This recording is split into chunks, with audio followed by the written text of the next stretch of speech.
ఉన్నతమైనటువంటి శ్రేష్టమైన నామానికి మహిమయు ఘనతయు ప్రభావము కలుగునుగాక. ఈరోజు ఉదయకాల సమయమందు ఈ యొక్క ఆత్మీయ వాక్కును వింటున్న మీ అందరికీ ప్రభువును యేసుక్రీస్తు నామం పేరట హృదయపూర్వక వందనాలు తెలియచేస్తున్నాను. ఈరోజు అనుదిన దేవుని వాక్యాన్ని చదువుకుందాం. పరిశుద్ధ గ్రంథం నుండి సామెతల గ్రంథము 15వ అధ్యాయము 3వ వచనం.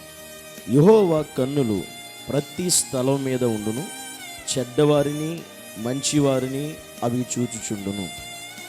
దేవుడి రోజు మనతో మాట్లాడుతున్న ఆత్మీయ వాక్కు. దేవుని కన్నులు మనల్ని చూస్తున్నాయి.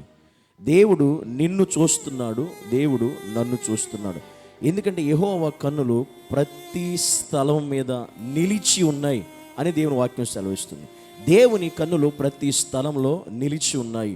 ఆయన మంచివారి మీద చెడ్డవారి మీద అనగా దేవుని యొక్క కన్ను ప్రతి ఒక్కరి మీద నిలిచి ఉంది.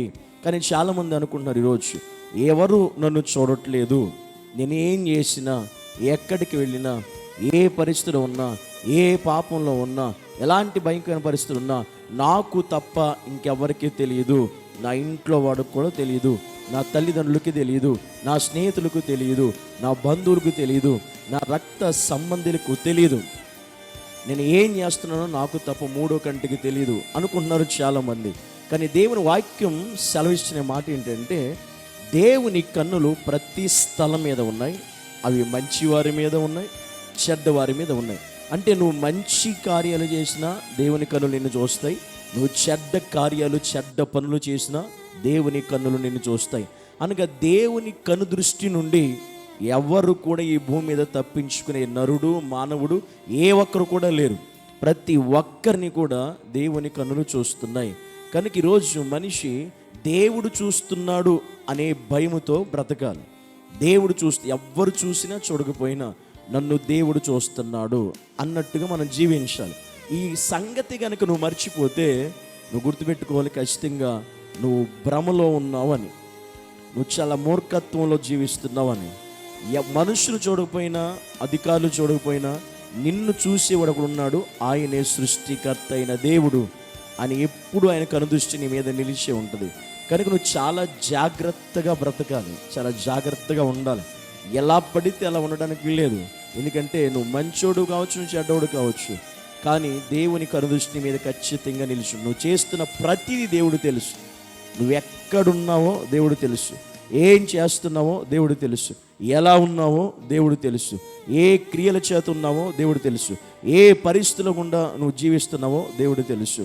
కనుక దేవుని సన్నిధిలో ప్రతి ఒక్కరు గుర్తుపెట్టుకోవాలి, మనల్ని దేవుడు చూస్తున్నాడు, మనతో దేవుడు ఉన్నాడు అనే విషయాన్ని మర్చిపోకూడదు.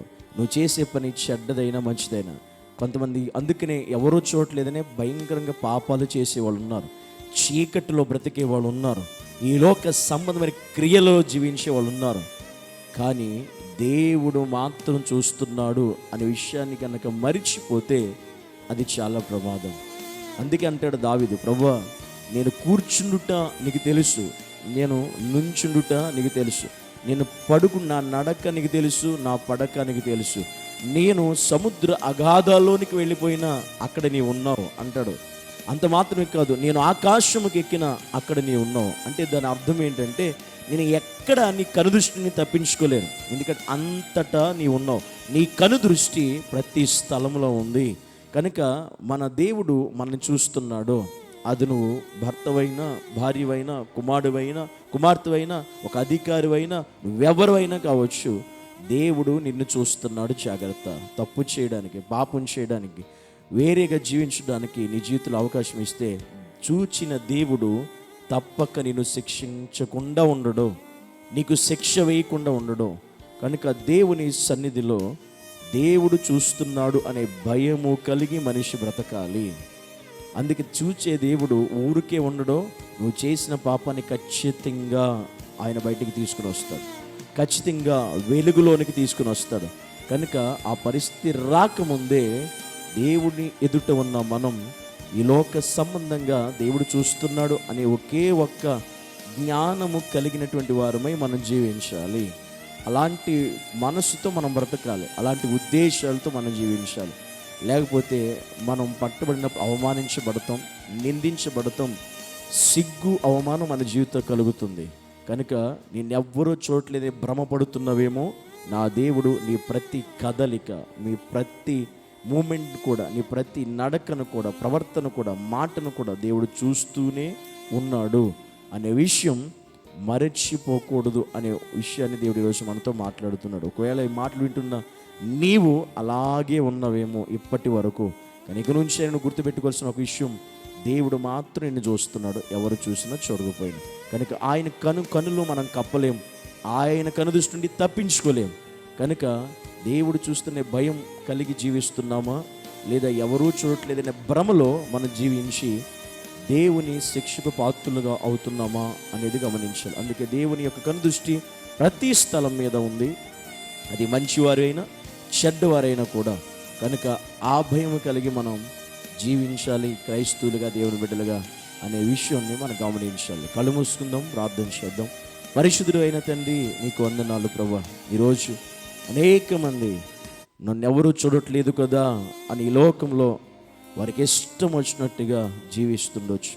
కానీ ప్రతి ఒక్కరిని చూచే దేవుడు నువ్వు ఉన్నావనే విషయాన్ని ఏ ఒక్కరూ మర్చిపోకుండా వారి అనుదిన జీవితంలోనైనా నువ్వు చూస్తున్నావు అనే భయము, భక్తి కలిగి నీలో జీవించే ఆత్మీయ జీవితాలు దయచేయండి. పాపానికి దూరం ఉన్నట్లు, లోకానికి దూరమై, నన్ను మనుషులు చూడకపోయినా, నా వారు చూడకపోయినా, నన్ను సృష్టించిన దేవుడు నన్ను చూస్తున్నాడు అనేటువంటి జ్ఞానము కలిగి నడిచే ఆత్మీయ జీవితాలను ప్రతి ఒక్క బిడ్డకి మీరు దయచేసి సహాయం చేయమని యేసు నామంలో ప్రార్థించి అడిగి వేడుకుంటున్నాము తండ్రి. ఆమేన్.